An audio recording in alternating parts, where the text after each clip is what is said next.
welcome back to Porsche Club Insider. We're at Podcast Studio at 5 North Main. Thanks to the folks upstairs, Coffee Bar Bel Air.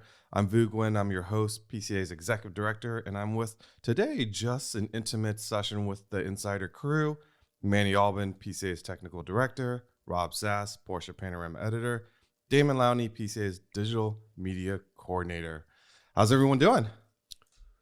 I guess you and I are pretty tired coming back from our parade site visit in one day. No doubt. 3.5 hours up. Did a little site visit. 2.5 hours. Yeah, you drive very slow. I did it in less than 3 hours on the way back.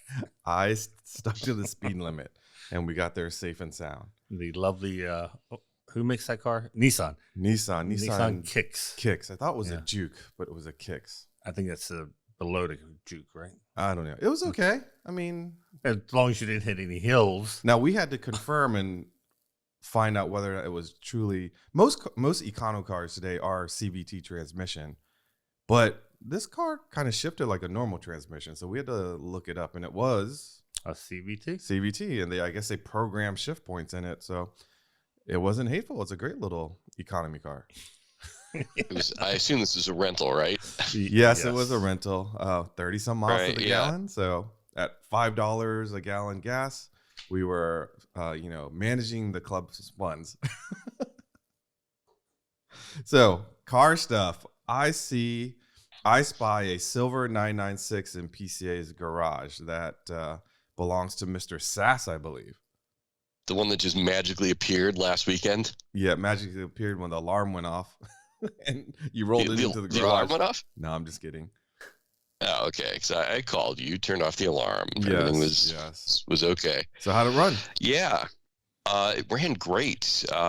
Fantastic. I drove it from Connecticut, where I picked it up, down to Panorama contributor Art Mason's place in Pennsylvania. Went to Cars and Coffee in Westchester with it, and then dropped it off at the national office. Yeah, cool. Art's got a Spider or something now, right? Yeah, Art's got a brand new 718 Spider. It's one of the lucky individuals to get a car that was not on the Felicity Ace. Oh man. Did he sell all his front engine 4-cylinder cars?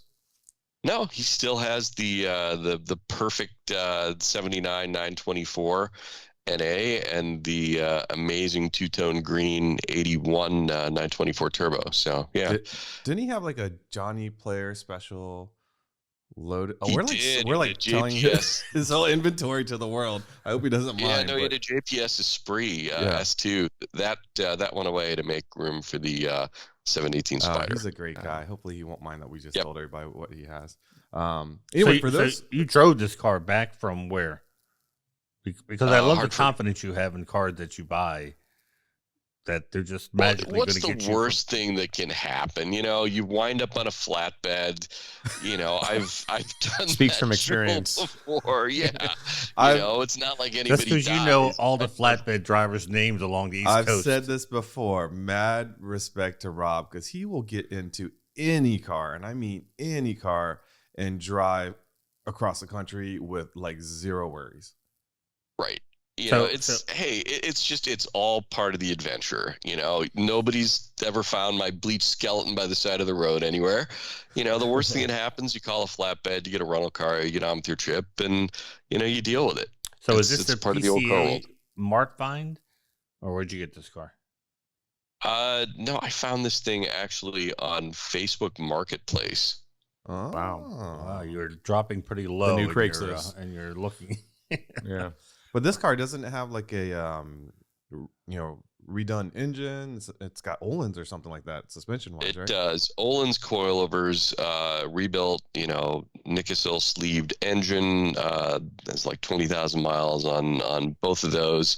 It's got like $40,000 in receipts. Wow. All within the last 20,000 miles. So I mean, it's kind of, knock on wood, it's the idea is it's kind of a worry-free 996 that is just set up the way that I probably would not have ordered Arctic Silver. But other than that, it's a pretty lightly optioned car. I might have ordered sports seats, but other than that, it's a 99.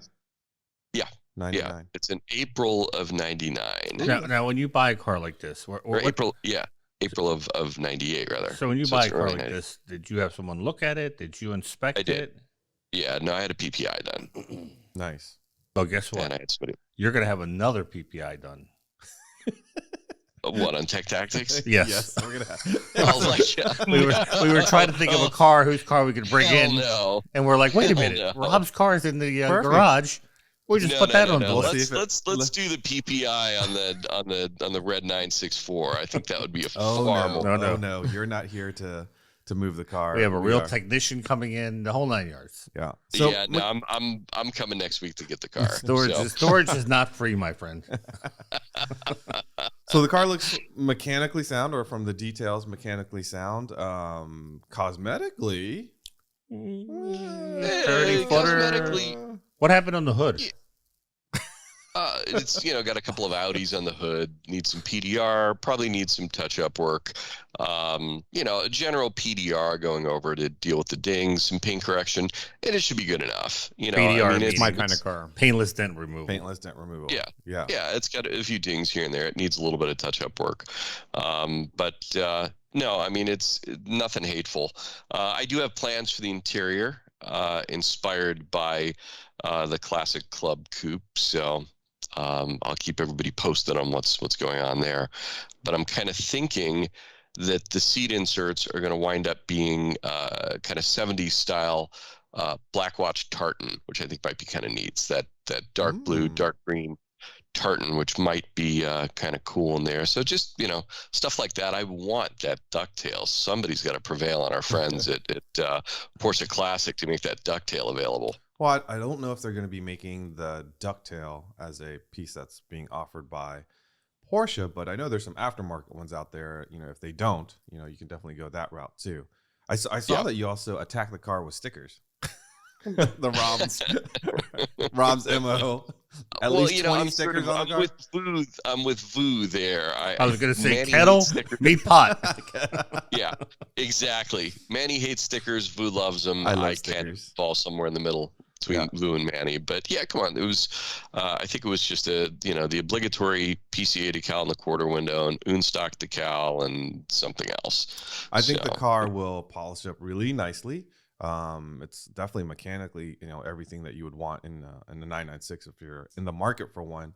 But we do have an over and under as far as how long Rob will keep this car, and I believe there's an actual bet. There's a bet.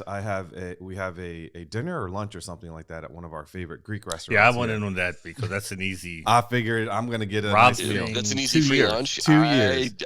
He has to keep the car 2 years. I've got to keep it 2 years in one day, right? Yeah. Now that you've told him, he's going to keep it. No. Yeah. He can't help himself. Because we've got the date written down on the whiteboard in the garage. Circled, do not erase. This is the date that the Vu and Rob's bet is running from, and I say by the end of the summer. Win this one. Oh, for those of you that are listening and that might be wondering about audio quality, Rob's on the road, so he doesn't have his normal headset and mic, and hopefully he did go out and get one so that his voice and sound it sounds pretty good. So hopefully I thought you said this sounded pretty good. It does, but I don't know. Drive-through, yeah. Yeah, I mean, large fries, supersize me, please. Yeah, I've never heard that joke before, Vu. That's about as fresh as the fried egg headlight 996 joke at this point. Yes. So let's swing over to Mr. Lowney. You guys see some grease still on your hands and grease under your nails. Yeah. It was like 20, 30 degrees last weekend, and you were in your garage wrenching on the Cayman.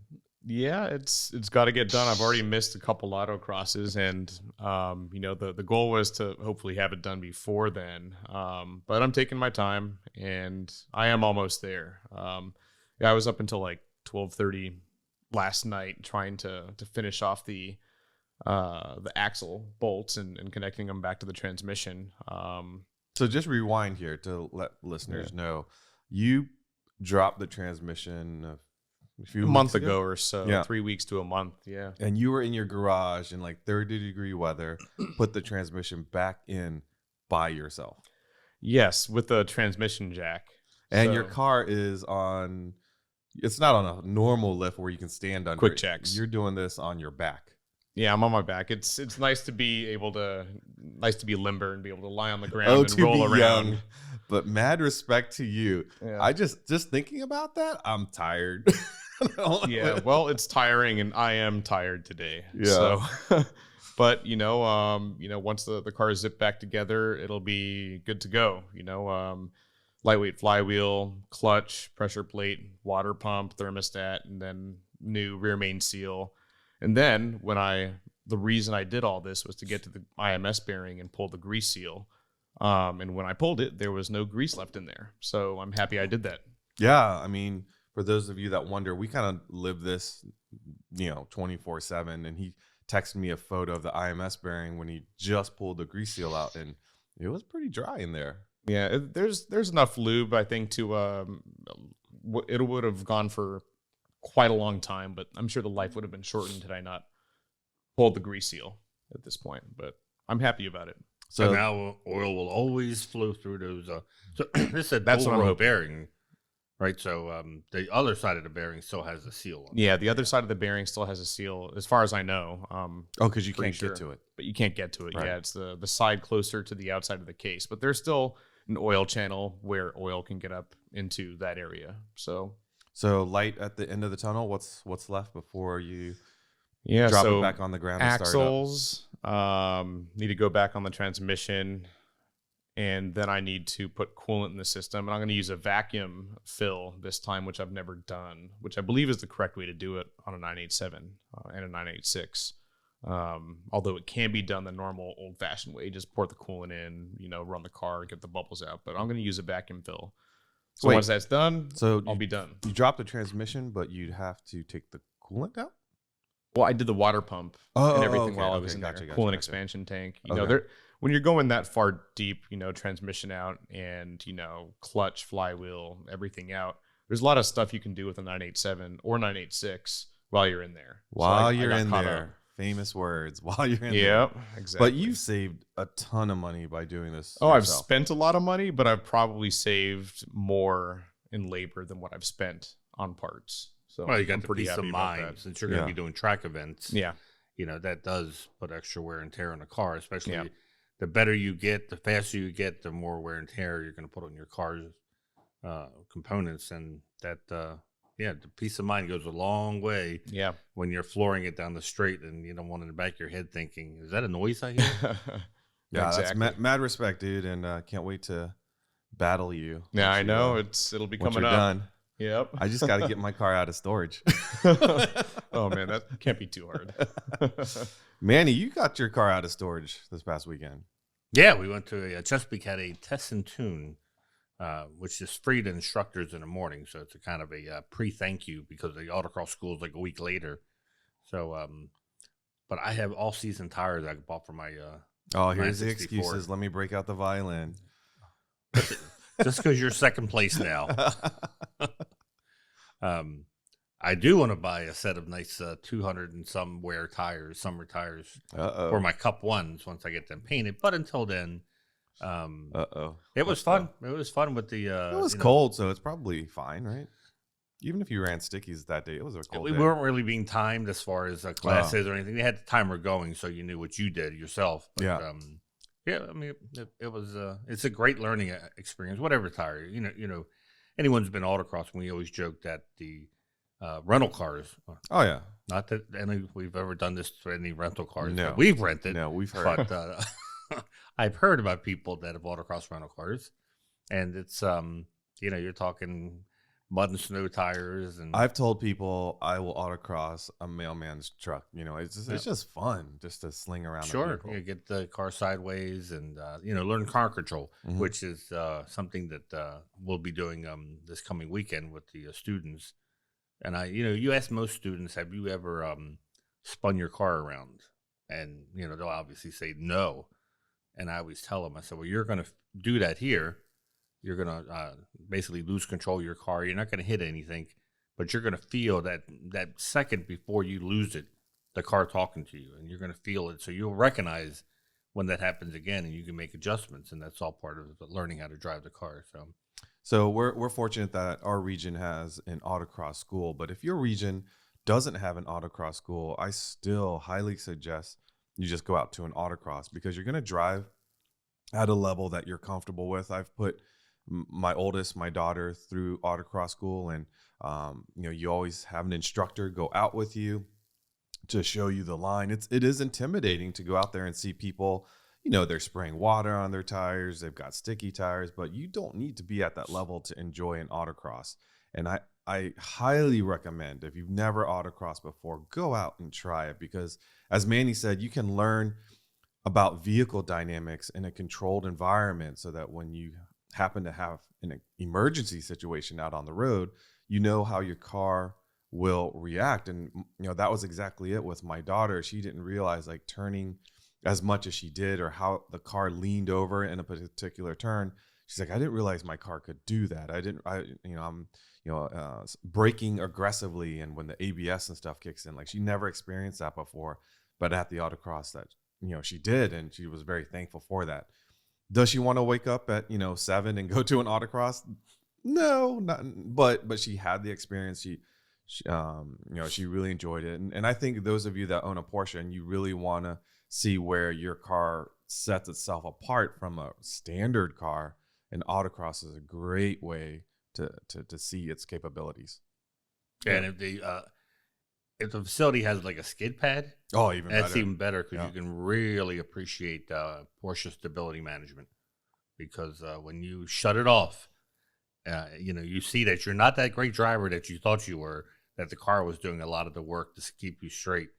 So it's it's a great learning experience, and it's pretty inexpensive for what you're getting. Absolutely. And it's not, most autocrosses, they have mornings and afternoons, or it's, start in the morning and finish, early afternoon. So it's not a huge commitment, unlike other events. So it's a great way to try it out. It's inexpensive. You really don't need to do anything to your car. You just, there's usually a tech inspection at the beginning of the autocross. So do it if you haven't already. We were talking about parade, and I didn't really do any car stuff per se this last week, but I have a plan to do some car things that has to do with parade. For those of you that has visited PCA headquarters, you'll know that there's a 1960 1600 S, a motor from a 356 that sits outside of my office that I found on Craigslist years and years ago, and it's kind of, I guess, art for me, or to walk across and see, because I really want a 356, but I just have an engine and I have a hood, and that's it. But we thought would be kind of neat, after talking to Steve Hoffman, our past tech committee chair, I am actually going to crate up my 1600 S motor and send it down to him. He's going to evaluate it and see if it's rebuildable. And I'm going to spend a little money and maybe get that thing running. And once that is done, he's actually going to disassemble it, and we're going to ship it to Porsche Parade this year. And we're going to rebuild it in front of everyone in hospitality. So a hands-on exercise. Yeah, for those who've never been to Parade, we have a big room called Hospitality, where it's a good place to come hang out. The vendors are all situated there. They have food, drink. It's like a lounge. So this will be really exciting, because they're going to be doing this the whole time while they're in hospitality, not just like 1 hour or one day. So little by little, you can stop by, and I described it like stopping by your whoever you use as a mechanic, and watching them rebuild something for a few minutes, and then checking back in the next day to see where it's at. So for those who want to see how it all started in the beginning with the 356, that'll be a nice treat for seemingly as a simple engine. Yeah, and I think that's probably going to be the theme for Porsche Parade this year. Is just kind of bringing back so much more hands-on instead of your standard presentation. So for those of you that are going to Parade, we hope that you'll enjoy this kind of theme that we're doing with tech. And for those of you that aren't coming to Parade but might have a day available during the week of Parade, I'll just drop a little hint here that there might be an opportunity for you to get a taste of Parade one of the days during the week. I think it's well known that you can come to the Concours on Monday, because that's out at a golf course. It's open to the public. But usually Porsche Parade is closed to just the folks that are registered for Parade. But we're looking at trying something new where those of you that can't commit to the full week, that there's going to be an opportunity for you. Yeah, because simply being a PCA member does not get you into Parade or into a lot of the facilities. A lot of people think that it's just a swing by and hang out, like cars and coffee, but it really isn't. But like you said, if they we're going to have Ron Gordon on the next podcast. Yeah. And don't think it's because we don't love you and don't want you to come to the event, but we have to manage the attendees, right? We have to manage those that have paid for a full week and their experience there, and just having people show up, we've got to manage that. So we're trying to think of some opportunities for you to get a taste of Parade. Yeah, because geography-wise, this area is really a huge part of our membership, the Mid-Atlantic and Northeast. So usually we don't run into this, problem at parades, but because a parade hasn't been held in this area in such a long time, people now are more aware of Parade than they used to be. And like you said, some people can't commit for the whole week or even for a few days, just want to come for the day. We want to make sure they understand what they can and can't do. Yeah, and it's, I think it's already on track to setting records in terms of registration for Parade. So it's going to be exciting, and we're going to try to include as many people as we can, but we just want to manage it so that everyone has a positive experience. There'll be some surprises from Porsche. I heard about, or at least surprises. And somebody was asking me about that, and I said it wasn't always that way. It's just the relationship with Porsche has gotten that much better over the years, and they always bring either a new car or a car that has debuted elsewhere but not in the United States as a surprise to the Porsche Club members. I remember when they brought the Panamera. So the Panamera had been seen in Europe, but not in the U.S., and it was on its way to debut at in California somewhere there. And the executives redirected it to Keystone, Colorado, where we were at. I remember that. Yeah, and it was a huge surprise at the we drove it into the banquet. Yeah, no one was expecting. They had seen photos of this four-door sedan, but not in person. So when they announced it, I remember they also showed the new GT3, and the entire room of about 1,200 people got up and rushed towards the four-door Panamera. And I looked at the CEO at the time, and I said, I think you have a success when they're running away from the GT3 and running up to the Panamera to take a better look at it. It was very telling, and it was very telling that Porsche did that for the club. Yeah, I think my favorite one was 2015, if you remember, was the North American debut of the first GT4. So hopefully we have something on that level. Can we assume the Classic Club Coupe is going to be part of the roadshow? I can share that the Classic Club Coupe will be there. Get to see that in person. I'll even throw it out there that you'll see a GT4 RS there. Ooh. But I'm telling you that because that's well known, but I can tell you there's a lot more secrets that I can't tell you, which kind of gives you an idea of there's some cool stuff coming. And people coming too. And it's people. Not just the cars. It's a lot of the people from Germany that will be there. So it's going to be a great event. The facility is the first time I saw the facility yesterday, and it is massive. I was not expecting it to be that big. It's because my wife said, "Did you see the outdoor pools?" Because she's worried about that, or asking about what the outdoor pools. And I'm like, I never even saw the water park from the inside. I said I saw it from the outside. It looked huge.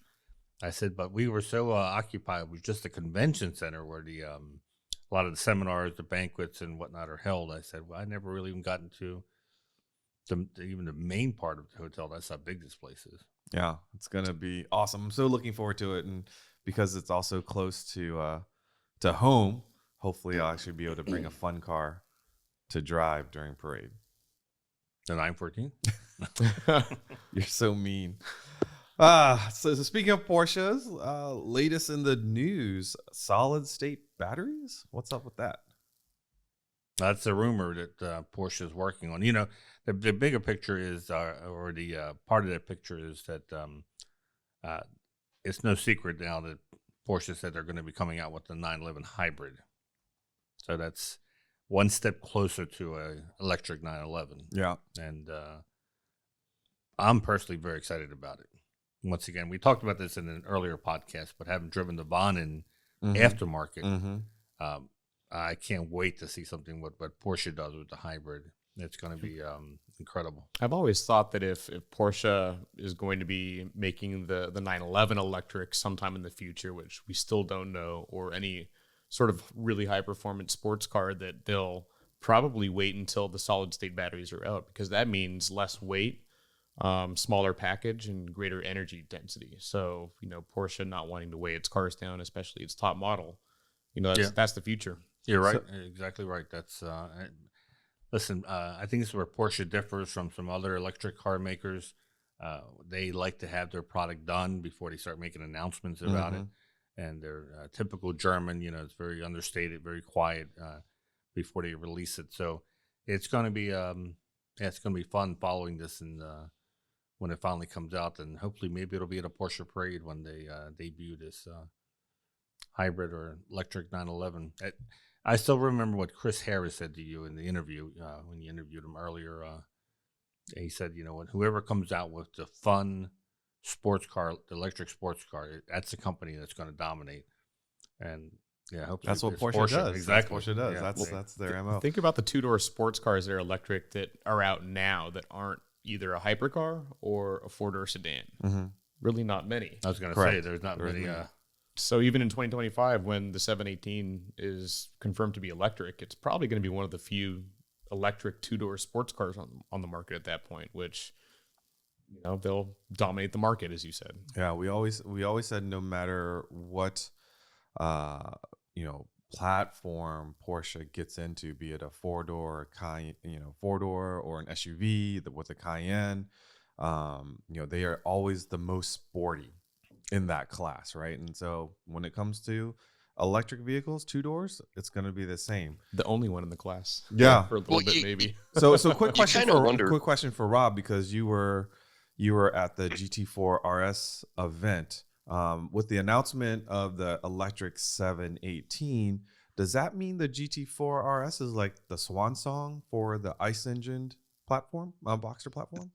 That's how some of the magazines are billing it, that it's the swan song, it's Porsche's going away present. Porsche has a habit of doing that, as we all know. Whenever the swan song of the four-cylinder transaxle cars, the 968 was brilliant.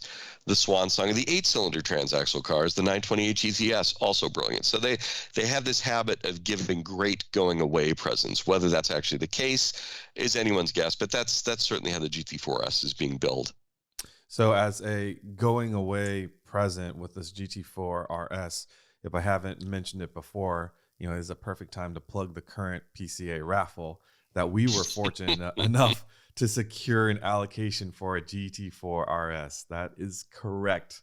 For $50, you can send an entry, and you can get a chance to win a GT4 RS. And we could only get one, so unlike past raffles where you might have had multiple vehicles depending on the raffle size. So we have a GT4 RS as grand prize number one, but if you don't win that one, and we add, sometimes we add 4, 5, 6 cars after that first grand prize, we're still giving away 718 S. So that's still for $50, still pretty cool.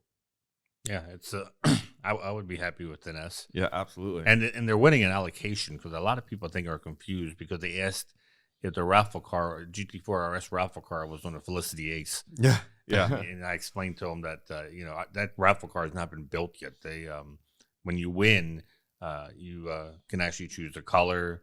You can add on things to it. It'll cost you extra money if you want to add on, but you're basically given like a coupon for a free GT4 RS. And so if you want to do some plus exclusive stuff, $25,000 to go towards your taxes. Cash.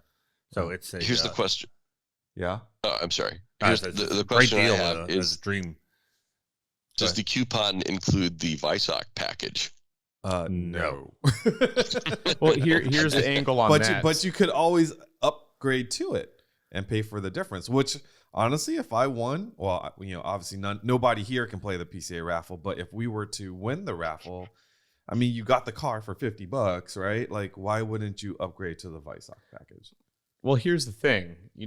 Everybody's going to get the Weissach package. You're going to see, bare carbon hoods, the magnesium wheels, the carbon fiber air intake I openings. know where he's going with this. The wheels are even extra. That's not part of the Weissach package. But I wonder how many people are actually going to buy the GT4 RS without the Weissach package. I knew you were going to go And there. would that be the more would rare that be one? the rare Yes. car? Probably by a I knew long you were shot. going to go there. Yep.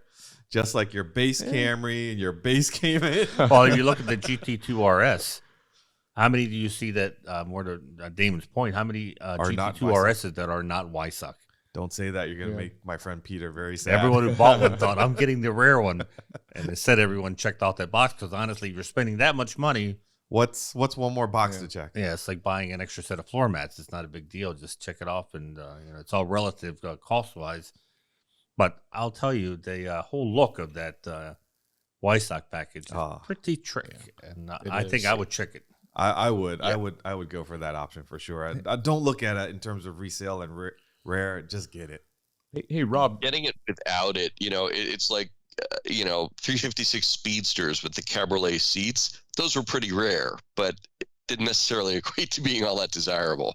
Yeah. So there were two GT4 RSs where you were you able to drive both? The yellow one, which I believe was without the Weissach pack, in addition to the gray one, which was with it. You dropped out for a second. Oh. Yep. Gotcha. Were you able to drive the yellow car, the GT4 RS, which I believe Yes. did not have? So could Yes. you feel a difference? Let's be Only honest. It's him because.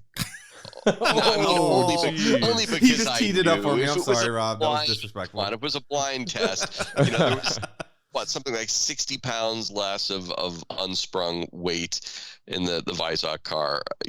They both had, as sharp a turn in as I've ever felt in any Porsche. They both felt wonderful. Could I feel a difference? Only because I was looking for it. If it was a blind thing, maybe not. So you won't be disappointed if somebody got one without the Weissach. Perfectly fine. No, I would berate that person. Absolutely. Yeah. Because the carbon fiber is just so cool. Yeah. So yes, again, allocation wise, we have it, for the winter, and we have it well optioned, but you can certainly choose your own colors, add your options, delete your options to save some money if you want. So yeah, we're looking forward to that. But speaking of allocations, there's not a whole lot of allocations out there because the production lines came to a halt due to what's going on in the world. Yes. You guys want to talk about that? Yeah, the Ukrainian conflict or war is, that's where Porsche is getting their wiring harnesses. So, we just read an article yesterday about how they're slowly shutting down the lines as they run out of material. And we know about the Macan and Cayenne, Taycan, and they're slowly moving into the sports cars too. So, yeah, it's not going to be good for anyone. Yeah, and I think it's other automakers too, not just Porsche, correct? Yeah, it's, I guess if you look at Europe, like different countries, there's different states in the U.S., any manufacturer is getting it from different states, the material. So in Europe, it's the same way with the countries, and especially with the European Union and the way it's set up, makes it easy for trade. So once again, like I said in the last podcast, I don't think many people plan for war. Yeah. They may plan for weather delays, but certainly not where they're going to be bombing the factory where you're buying your wiring harnesses from. Oh, that's just... And just-in-time production also means they probably got nothing. The world nothing is in their affected, warehouse. Yeah, we've been to Leipzig and we saw how we looked out the window in the top floor and you could see the railway lines and the tractor trailers just lined up outside the entrance, being told to come in every few minutes so they could unload and do it just in time. It's really incredible to watch, but very dependent that everyone delivers at the right time. Exactly. Yeah. So, I'm going to just change the mood just a little bit because I think this is kind of funny. So we always ask you to, if you're listening, to please, in the platform that you're listening, if you can rate us, give us, 5 stars. We like 5 stars. If you want to share some thoughts, add in your comments, because we do read them. In this next little segment, we're talking about spy photos, and we recently published the podcast on YouTube so that you guys can see the videos, and we never really intended to have video, but it seems like it's also pretty popular on YouTube. And so when you're listening to us talk here and we don't have images, it's because we originally never intended to have images and such to follow. But now that we're seeing somewhat of traction here on YouTube, I'm going to lean on my buddy Damon here. When we're talking about, let's say, the spy shot or whatever things that we're talking about, and it might help out for you to have an image of what we're talking about. We're gonna add that back in, or add it to the podcast. Yep, connect my computer, and it won't just be us for the whole hour. Yes, I know, because someone quoted that they're staring at 4 old men, which includes you, Damon. Well, you've got lumped into the old men. We can't stop the old men, but they say we speak slowly. Do we speak slowly? There's a ×2 button on most podcast players. So I don't feel like you can hit that ×2, and we talk twice as fast, and we look twice as younger. We sound like chipmunks. We can sound like chipmunks. So if you want to hear us quicker, just fast forward. And I don't think we speak slowly. I try to be clear. I think that's more important. It depends where you're from, what part of the country. Really? Yeah, public speaking is not my forte, so yeah. Sorry about that. I can understand you clearly, and that's what's important. Anyways, back to the news here with the facelifted 911. I didn't even see that. How's it look? I mean, it's going to be an evolution, right? So it's recognizable right now. And obviously they're camouflaged, but if you think back to the 981 Boxer and Cayman and how they changed to the 718 or /982. Looks a little bit sharper, and just overall it has the same sort of change that going from 981 to 982 just looks a little bit sharper. So this is 992.2. I guess so. Yeah. Okay. Yeah. Yeah, it's hard with the camouflage that they do, because Porsche intentionally does things to throw off people and to hide it. So it looks like it has like turbo driving lights on the. Remember back in the day when the turbos had those side driving lights? Yeah, those will be gone though. Those are there probably for some sort of test. That if the test goes well, they'll probably find a more elegant way to work those in. But yeah, it's kind of awkward looking, and who knows what's actually going to stay. Yeah, I remember when the 991 was coming out, and we actually had Frank Walliser, Dr. Frank, at Tech Tactics in Easton, and they had I guess that road and track just got delivered, or car and driver, I can't remember. Somebody had the drawing on the front cover, and he stared at it and looked at it, and he said, "Not even close." Oh, really?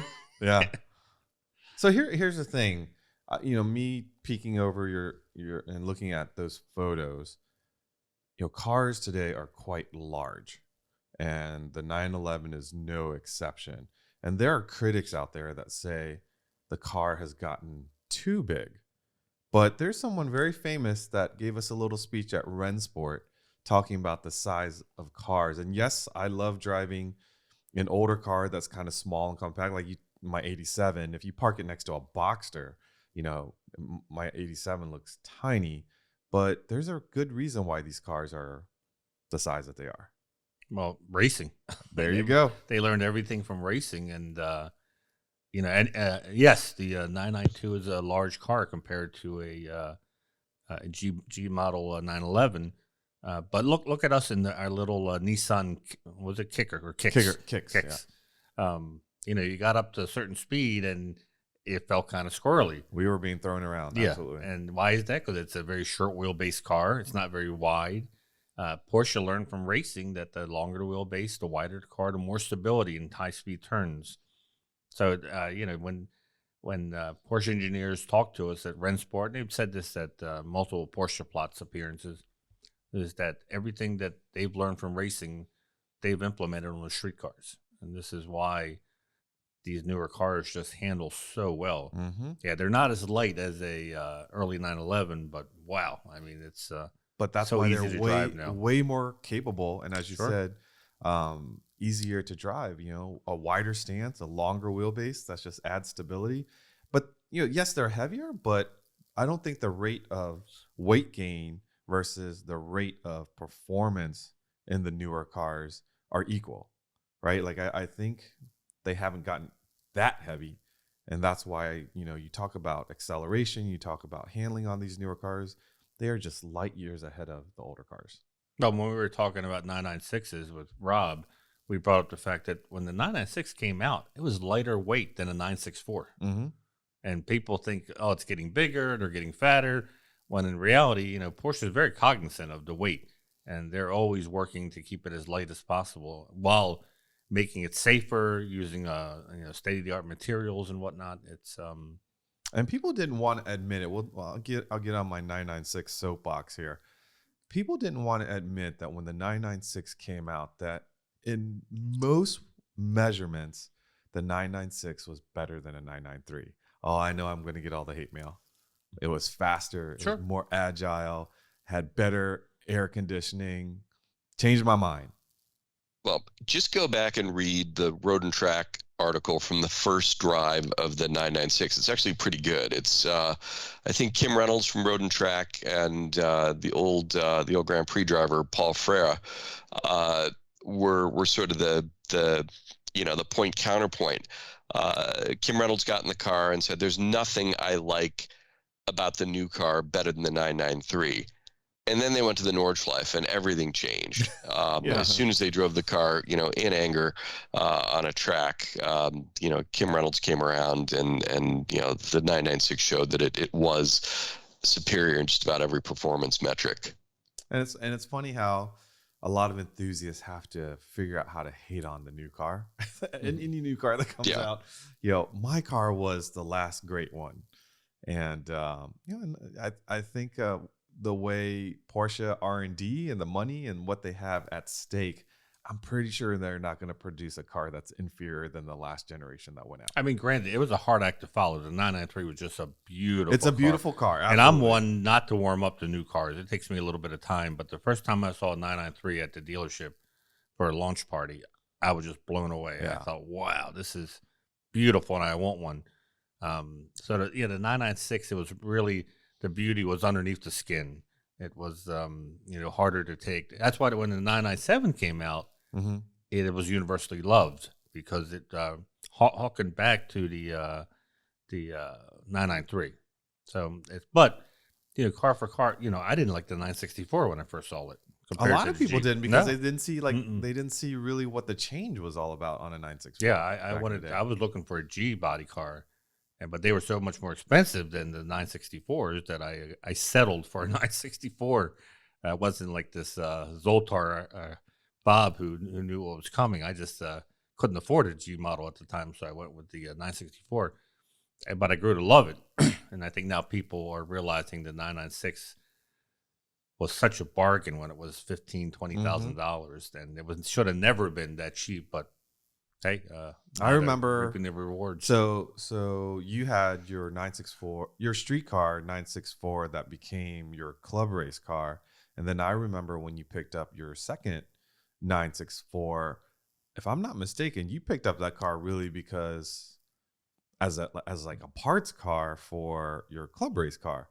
And I remember you bought that car. It had like well over 100,000 miles, I believe. Yeah, 107,000 miles. And you paid in the teens. Like 17,000. And not that I thought you were crazy to pay for that, but I didn't think it was like a smoking deal. But now looking back at it, you have the last laugh. Yeah, it was a running car. It was in really great shape, and it just happened to be the exact same exterior and interior color. Right. And I the race car. That's why you wanted it. And I thought, this is perfect. This is a sign. And because I remember telling Pete Tremper, who I used to race with, that these cars are so cheap that we'd be stupid not to buy one. It's just as a backup, just for the engine and transmission alone, if something happened to one of our race cars. And as it turns out, I sell the race car eventually and keep the street car. And you two do things kind of in pairs. He bought like a car. I think we even call it eBay, right? He bought a car off eBay. He bought his out of Vegas with 200,000 miles. And I hope to have him here on the podcast so we can go over some of these stories. But he bought it with over 200,000 miles, and we knew the guy. He was from or at least the shop that worked on it. We knew, and Pete flew out to Vegas, and I told him, I said, if you make it to Albuquerque, I'll fly out there, pick me up at the airport, and I'll help you drive it back. And you guys Thelma and lose it back to Maryland. Yeah, he said, what happens if I don't make it to Albuquerque? I said, well, then I'll just get off the plane, turn around, and get back on. And, Southwest is pretty easy to switch flights, and that's it. But as it turned out, and I remember he called me before I left and said, bring a screwdriver and some tie wraps, plastic tie wraps. And that's all and a windshield wiper, 13-inch windshield wiper. So that's all I brought with me. I felt kind of weird with the tie wraps getting on a plane. They're thinking that was back in the day when I'm a serial killer. When you could board a plane with duct tape and tie wraps. Yeah. But yeah, we drove it back from Vegas. He drove it from Vegas. I helped from Albuquerque. No problems at all. 200,000 mile car. Not only did you make it back, but that's like his daily driver. He still drives it, and he's reconditioned it, and it looks spectacular. It's a black on black 964, lowered suspension. I think he paid like $12,000 for it, or less than that maybe. I know he paid like pennies for it. Yeah. And that car now everybody drools over, and it was just an eBay car. Yeah, back then that's the way they were priced. So the 996s, I'm one of the people kicking myself. Seeing all these 996s, 99 996s, the most desirable year in the early cars, for $15,000, and you think to yourself, well, they'll always be that price. You want to share with folks why the 1999 is the one to seek after, Mr. Rob? Since you just bought the 99. Well, people think that it's the most analog of them. The Carrera 2s have cable rather than e-throttles. There are other little distinctive features in terms of the amber signal lights, front and rear, things like that. So, Porsche people always have to make these distinctions to make a case for something being more desirable. But, they're just slightly more pure, slightly more analog. Yeah. So they had a better IMS. They have a double row IMS bearing, which I think technically they shared with the 2000s and half year 2001 cars too. So here's the thing though, having a 99 myself, I will be first to admit that I think the interior of a 99 car is kind of on the cheap side. It doesn't have a whole lot of leather on it. It has a lot of different plastics. It does creak a little bit, and I'm okay with that because I have a loud exhaust and I have a subwoofer in it. So I just turn up the music and I don't hear the creaks anymore. But in 2002, they changed the headlights of the 996. And that's probably where I'm going to say I prefer the original headlight over the 02 headlights. I agree. Yeah. Yeah, the GT1 style headlight. Yeah, I do too. I think the Dot 2 headlights were just changed for the sake of change. But you're right about the interiors. I think the Dot 2 cars, the finishes in the interior are better. The switches feel nicer. Especially the column mounted switches and things like that. But on the whole, I can put up with the creaky, cheaper plastics of the Dot 1 cars. And have you ever felt the headliner on a 996? It's kind of like a VW Bug headliner. Like it's vinyl, and it seems like it doesn't have like a solid sheet of, I don't know, plywood or whatever you want to call it, like cardboard or whatever. It just seems like it's vinyl and it's stretched across bands. I don't know for a fact what it is, but you should check it out. Like to me, that's sort of like reminiscent of no needed added weight up there. It's just really stretched vinyl. Didn't know that, did you? You never looked up. No, I'll go poke my finger through the headliner. Yeah. And the thing that makes me worry is, like, I don't use my sunroof a lot. But when I first got the car and I put the sunroof back, I looked back in my rearview mirror, because there's no structure to that vinyl. Like, I could see the vinyl flapping as I was driving down the road, and I made a conscious decision that I'm not going to use a sunroof, because I got to imagine that movement in your headliner over a period of time is probably not a good thing. Manny's looking at me going, "You are such a nerd." But that's true. That's true. I was actually thinking, I wonder if it's the same thing of people who wear toupees. I don't know. One way to find out, Manny. I wouldn't know that, man. Not that I have one. Yeah. Uh-huh. So let's see. Let's go into what we were doing at PCA National Headquarters. I think this is called the Hustle of the Month. My staff hustled me. Did you hear about this, Rob? You weren't here. Or were you here? No. How'd they hustle you? I'd say I was there all last the next week. video Did is it going to be happen vacuuming and cleaning interior windows. So the hustle. Who wants to tell them? Oh, since you fell for the hustle, you might as well tell the story.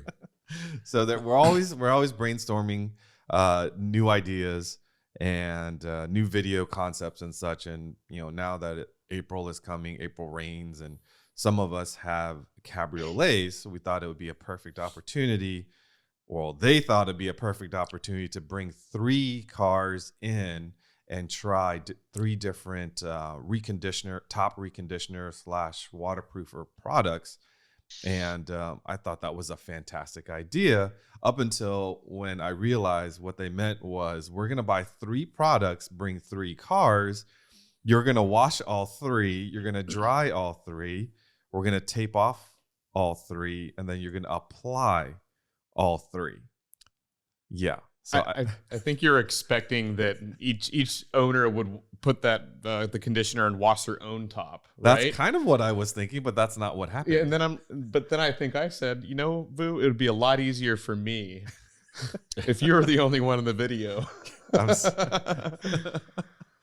Yeah. So the boss cleaned everyone's car and Yes. conditioned, and I only realized after I was cleaning the 3rd car. the funniest part of the video behind the scenes is when it started to get a little windy. So we said, there's you don't want this stuff landing on people's windows. So we said, let's bring 1 car in at a time to inside the garage, and we'll just do it inside.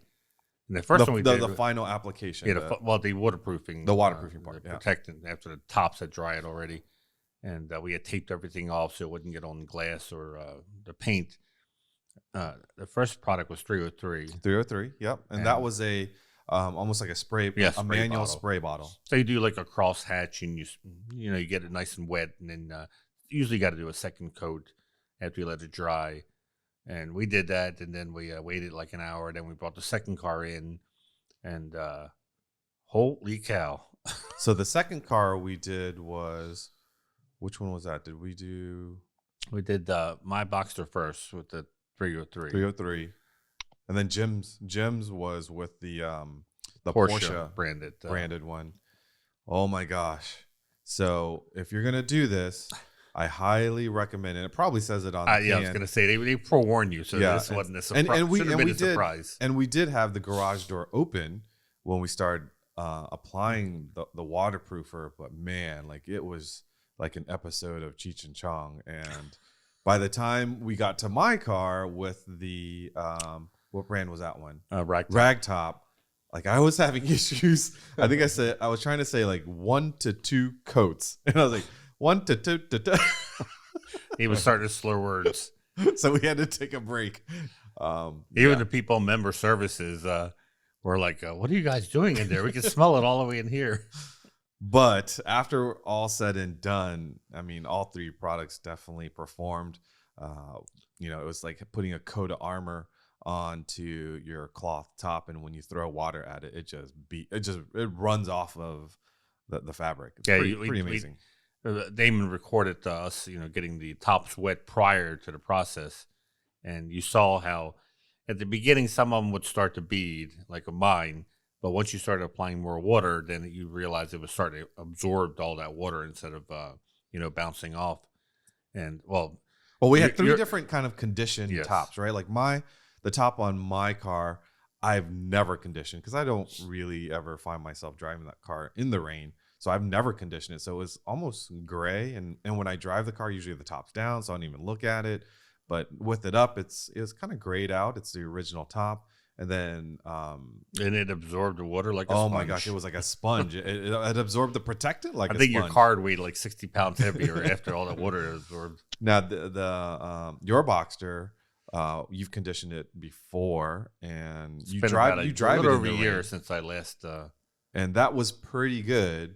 But Jim Hemmig's car, which only sees nice days and he protects it regularly, his was even Yeah. at the start of the project. His was very, very well And done. he used the Porsche brand that one before. I Right. don't know who makes it. Obviously Porsche doesn't make their top stuff, but it's branded as Porsche. But yeah, his was impressive. it was a good illustration of if you don't use your car much and you keep it out of the rain, and if you don't wash it, meaning the top, because a lot of people think they need to wash the top of a convertible as much as the body, and that's really, you don't want to do that unless Right. it's really dirty or stained. A quick rinse will just clean it off. Yeah, and mine was, I had to do 3 coats on mine just because there was nothing there from the 80s, I guess. Yeah.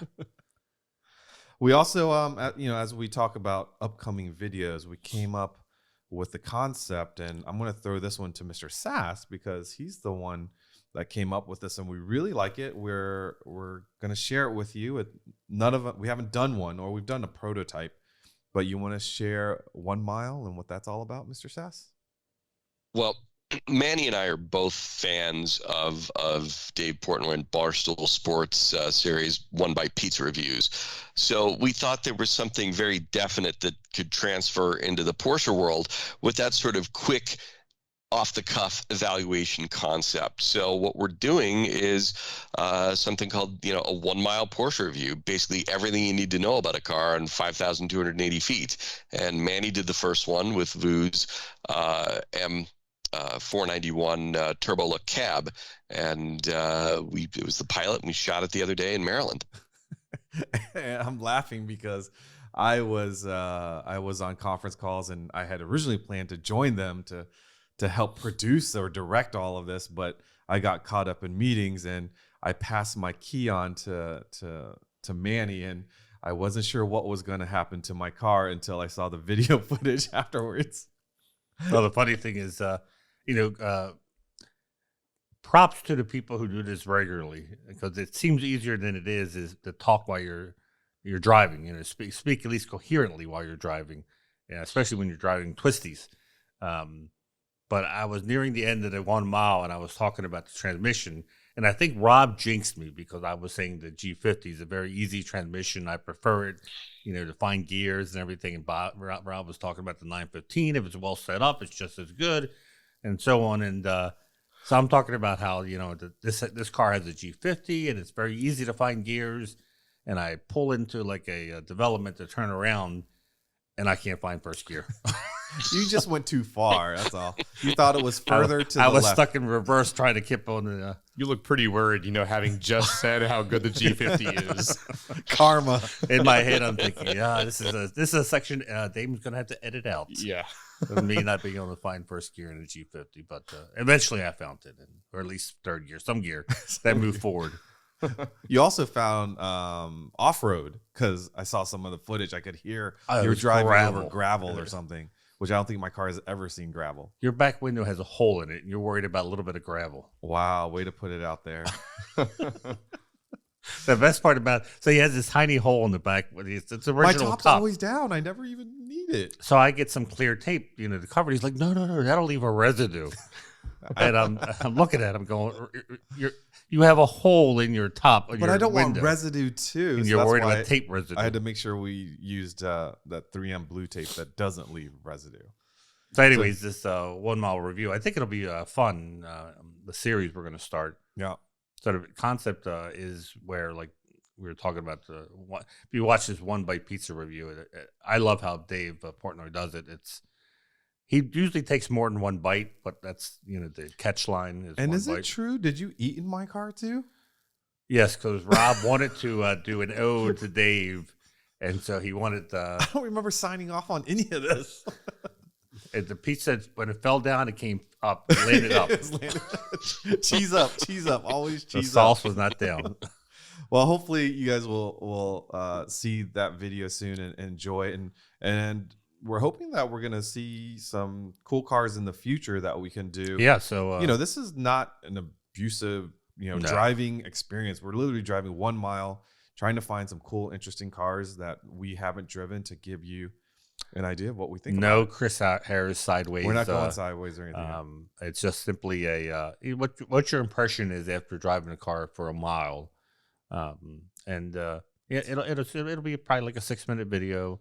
just talking about And the it's car. going to be different people, or you're always going to drive? I think we talked about having the staff, Okay. the four of us, whoever's available to drive it and do the video. It's pretty easy to do. And Damon and I did the pilot with your car, and we hope when we go to different events like Works and Umstock, we can line up some drives with member cars. And like you said, it's a very easy drive. We're not abusing any cars or breaking any laws as far as speeding. It's just a simple, almost if you were test driving a car that you were going to buy. Cool. Well, I'm definitely looking forward to that. And if you guys think that's cool and you have a cool car, let us know. And we might be able to line up and use your car as an example as well.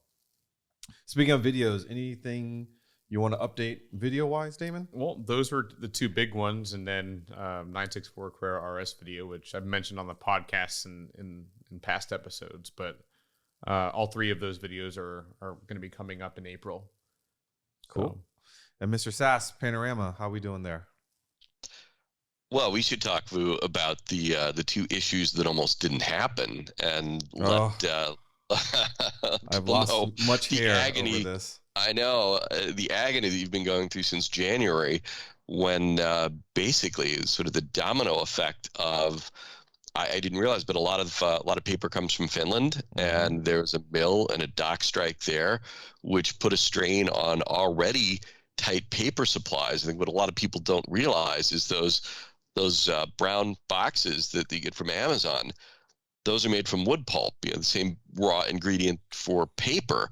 And a lot of paper mills, with sort of the kind of dialing back of print in the last couple of years, a lot of paper mills have converted into packaging mills. And with sort of the resurgence of paper, it's just kind of, or print publications, it's kind of put a strain on the supply of paper out there. So that's the nightmare that Vu's been dealing with. And our options for a while looked very, very bleak. Yeah, when your printer comes to you and says, we're going to need you to cut back the production number by 50% or cut back the number of pages by 50%, like that is not an option for us. So we were scrambling, and we looked under every corner, every table for rolls of paper. And where some paper, what do they call them? Where they go search. That's their business to do. Brokers. Paper brokers. Paper brokers Yeah. were like, no, we're not going to be able to find any of that for you. Like, I started making calls myself, and luckily I did find some paper. And unfortunately, even that didn't work out. And when we did some bids earlier, a couple of years ago, to find out who's going to print Panorama, one of our, one of the groups that didn't win the bid, so to speak, they were actually able to promise that they would produce the, I think is it the May issue? Or no, the June issue. They're going to produce the June issue for us. And so to the PCA member, hopefully you won't even notice, but let me tell you, there are some stressful times for us, because not only was it potentially going to be late, but it was potentially not going to happen in terms of having an issue. Right. It took several years probably off of Vu's life expectancy. So, so just realize that if, that issue of Panorama is a couple of days later, something like that, realize it almost didn't happen, but for the efforts of Vu and Alan Lane, our production coordinator. Absolutely. Yeah, I was very impressed with Vu's ability to find that, because I was in the packaging industry for many years, and I can tell you this started probably right before the pandemic hit. It was already straining resources, mainly because so many things now are being just delivered, thanks to Amazon, and Amazon's delivery made other retailers also do delivery. So Carget was very much in demand, and you just simply an outsider being able to get into the industry and find something like this is unheard of. That's why they have companies that do this for you, like brokers. So the fact that Vu could find this paper, and this isn't like he's not looking for copier paper, not scouring the Home Depot or Office Depots for this is specialty paper, like Rob was saying. That you got to find exactly the right paper pound, everything, the whole specs. So that was crazy. Pretty impressive. Still gives me goosebumps just thinking about it. But hopefully everything is lined up now, and we'll just keep moving forward until the next issue we need to correct. But it's amazing when we're talking, the power of PCA, the Porsche Club America, the power of Porsche Panorama. When you talk to these print houses, they know us. Like, we're not an unknown company coming to them for help. Like, they know us, and they're looking at it from a long-term opportunity where they can have PCA as a feather on their cap. And when they go to bid for other business, it means something. And then if they win the business long-term, obviously, that's a big thing for them. So a lot of things aligned for us to, I think, make it all work out. But I feel fortunate that we shouldn't see a service hiccup for the remainder of the year. Knock on wood. Knock on wood. Any topics or anything coming up that you want to highlight in Pano? Oh, we're just excited to have the Classic Club Coupe in the next issue with a lot of the photos, the development photos from PAG, and just looking forward to shining a light on that amazing project. All right, folks. Well, we're at the top of the hour. Thanks for listening. If you aren't a current PCA member, you own a Porsche, what are you waiting for? Just grab that VIN and sign up at pca.org. And if you don't currently own a Porsche, check out PCA's test drive program, where you can get some of the benefits and find out some of the cars that are available on pca.org. You can have access to a lot of resources to learn which car is best for you. Remember to follow our podcast Instagram as well. You can see behind the scenes photos. We are going to work, as I said earlier, to add some imagery to the video that we're posting of the podcast. And please continue to support the program, and hopefully, if all goes well, by mid-year, instead of waiting every 2 weeks to do a podcast, we'd really like to make this a weekly affair. So if you support that, if you think it's a good thing, let us know. And until next time, there's more. I typed it out for you. Oh, I thought I hit everything. It's Instagram is Porsche Club Insider. Didn't I say that? I thought I said that. Nope. Okay, Porsche Club. You just said podcast Instagram page. Don't blame me. The fact you didn't type out the full instructions. Manny, so I got to add pictures to it so you can read it. Manny, what should they look for on the Instagram page? Well, Boo, like I wrote, it's Porsche Club Insider, all one word. And That's with the that, Instagram page. And with that, until next time, stay safe, and we'll catch you down the road.